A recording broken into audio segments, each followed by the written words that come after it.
ஓசேயா அதிகாரம் 14. மனமாற்றத்திற்கு அழைப்பு. இஸ்ரவேலே, உன் கடவுளாகிய ஆண்டவரிடம் திரும்பி வா. நீ உன் தீச்செயலால் வீழ்ச்சியுற்றாய். இம்மொழிகளை ஏந்தி ஆண்டவரிடம் திரும்பி வந்து இவ்வாறு சொல்லுங்கள்: தீவினை அனைத்தையும் அகற்றியருளும், நன்மையானதை ஏற்றுக்கொள்ளும். நாங்கள் எங்கள் வாய்மொழியாம் கனிகளை உமக்கு அளிப்போம்.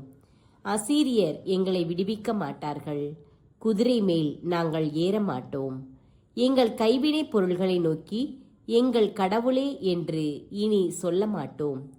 திக்கற்றவன் உம்மிடத்தில் பரிவை பெறுகிறான் என சொல்லுங்கள். அவர்களுடைய பற்றுறுதியின்மையை நான் குணமாக்குவேன். அவர்கள் மேல் உளமாற அன்பு கூர்வேன். அவர்கள் மேலிருந்த என் சினம் தணிந்துவிட்டது.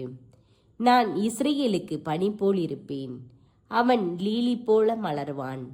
லெபனோனின் மரம் போல் வேரூன்றி நிற்பான்.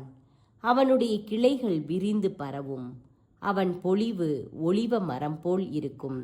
லெபனோனைப் போல் அவன் நறுமணம் பரப்புவான். அவர்கள் திரும்பி வந்து என் நிழலில் குடியிருப்பார்கள். கோதுமை போல் தழை தோங்குவார்கள். திராட்சை கொடி போல் செழிப்படைவார்கள்.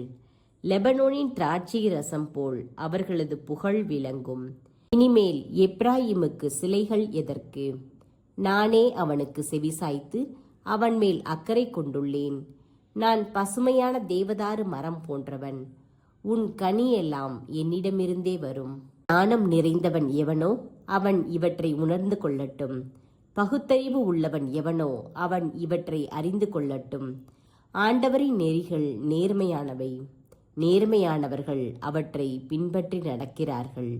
மீறுகிறவர்கள் அவற்றில் இடறி விழுகின்றார்கள்.